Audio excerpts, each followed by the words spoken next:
Hello అండి, అందరికీ నమస్తే. Welcome to our channel Shri Varahi kitchen. ఇవాళ కిచెన్లో traditional recipe, very strong and healthy ragi పుట్టు.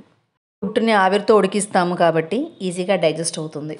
రాగి పుట్టు కోసం 1 కప్ రాగులు తీసుకున్నాను. రాగులలో సన్నని రాళ్ళు, ఇసుక ఉంటాయి కాబట్టి రాగుల్ని తీసుకునేటప్పుడే మంచివి తీసుకోవాలి. శుభ్రం చేసుకుని వాష్ చేసి ఎండలో ఆరబెట్టుకోవాలి. నేను ఇక్కడ 1 కప్పు రాగులను చూపిస్తున్నాను. మనం రెగ్యులర్గా చేసుకునేటప్పుడు కేజీ లేదా 2 కేజీలు తీసుకుని శుభ్రం చేసుకుని ఆరబెట్టుకుని ఉంచుకుంటే కనుక టైము పని రెండూ కలిసి వస్తుంది. వాష్ చేసుకున్న రాగులని ఎండలో ఆరబెట్టుకోవాలి. ఇది పెద్ద శ్రమేమీ కాదండి. 1 గంట 2 గంటలు ఎండలో ఆరబెట్టుకుంటే సరిపోతుంది. రాగులు త్వరగా ఆరిపోతాయి. చూడండి, మంచిగా ఆరిపోయింది. ఇప్పుడు ఈ రాగులని మిక్సర్ జార్లో తీసుకుని మెత్తగా కాకుండా కోర్స్గా గ్రైండ్ చేసుకోవాలి. ఇదిగోండి, ఇలా గ్రైండ్ చేసుకోవాలి.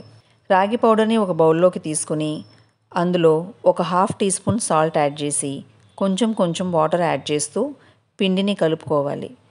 మరీ ఎక్కువ వాటర్ని యాడ్ చేయకుండా పిండికి పట్టేలాగా నీళ్ళని చిలకరిస్తూ కలుపుకోవాలి. ఇదిగోండి, ఇలా మనం ముద్ద చేస్తే చేతికి ముద్ద రావాలి. మళ్ళీ మనం పొడి చేస్తే పొడైపోవాలి. ఈ కన్సిస్టెన్సీలో ఉంటే కరెక్ట్గా సరిపోతుంది. ఇప్పుడు మూత పెట్టి పక్కన ఉంచుకోవాలి. ఆవిరి పట్టడానికి పాత్ర రెడీ చేసుకోవాలి. ముందుగా ఒక వైట్ కాటన్ క్లాత్ తీసుకోవాలి. క్లాత్ని తడిపేసి ఉంచుకోవాలి. స్టీమ్ చేయడానికి స్టీమర్ని తీసుకున్నాను. స్టీమర్ లేకపోయినా ఇడ్లీ పాత్ర కానీ ఒక గిన్నెలో వాటర్ తీసుకుని కూడా ఆవిరి పట్టుకోవచ్చు. స్టీమర్లు చాలా వెరైటీస్ ఉన్నాయండి. స్టీమర్కి 2 పాత్రలు ఉంటాయి. పై పాత్రకి ఇలాగా చిల్లులు ఉంటాయి. దాని కింది పాత్రలో వాటర్ తీసుకోవాలి. 1.5 గ్లాస్ వాటర్ యాడ్ చేసి దీనిపై స్టీమర్ పై పాత్రని పెట్టుకుంటున్నాను. ఇప్పుడు తడిపి ఉంచుకున్న వైట్ క్లాత్ని ఈ పై పాత్రలో సెట్ చేసుకుంటున్నాను. వైట్ క్లాత్ ఎప్పుడు కాటన్ క్లాత్ అయి ఉండాలి. అది వైటే అయి ఉండాలి. మనం ఏ రెసిపీని ఆవిరి పట్టించాలన్నా వైట్ కాటన్ క్లాత్ని యూస్ చేయాలి. కలర్ క్లాత్ వాడకూడదు. కలర్ క్లాత్తో ఉడికిస్తే ఆ కలర్ ఆవిరికి ఫుడ్ మీద అంటుకుంటుంది. సో వైట్ కాటన్ క్లాత్ని యూస్ చేయాలి. ఇలా క్లాత్ని పరుచుకుని క్లాత్ అంచులు బయటికి వచ్చేలాగా సెట్ చేసుకోవాలి. ఇప్పుడు ఈ క్లాత్లోకి మనం ముందుగానే తడిపి ఉంచుకున్న రాగి పౌడర్ని తీసుకుని ఈవెన్గా స్ప్రెడ్ చేసుకోవాలి.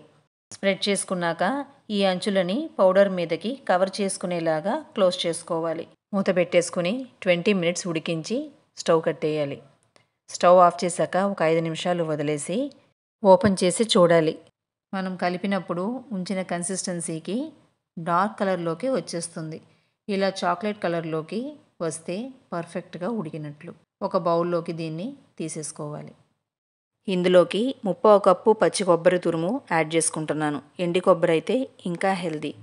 1 కప్పు రాగులకి 1/2 కప్ వరకు బెల్లం తురుము కానీ షుగర్ కానీ యాడ్ చేయొచ్చు. నేను ఇక్కడ బెల్లం పౌడర్ని యూస్ చేసుకుంటున్నాను. ఇంకా స్వీట్ కావాలనుకుంటే కనుక 2 to 3 టేబుల్ స్పూన్స్ వరకు యాడ్ చేసుకోవచ్చు. పుట్టుని వేడిగా ఉండేటప్పుడే కలిపేసుకోవాలి. 2 to 3 ఇలాచీ పౌడర్ని యాడ్ చేసి 6 to 7 టేబుల్ స్పూన్స్ నెయ్యి యాడ్ చేసి మొత్తం అంతా పట్టేలాగా కలిపేసుకుంటే పుట్టు రెడీ అయిపోయినట్లే. ఇలా కలిపి ఉంచుకున్న పుట్టుని ఒక గిన్నెలోకి తీసుకుని స్పూన్ తోటి తినవచ్చు, లేదా లడ్డూల్లాగా చేసుకుని తీసుకోవచ్చు. వారం ఒకసారైనా ఇలా రాగి పుట్టు తీసుకుంటే హెల్త్కి చాలా మంచిది. ఇలా ట్రై చేస్తే పర్ఫెక్ట్గా వచ్చేస్తుంది. మీరు ట్రై చేసి ఎలా వచ్చిందన్నది కమెంట్ చేయండి. Please do like, share and subscribe my channel. This is Tilaka. Thank you for watching.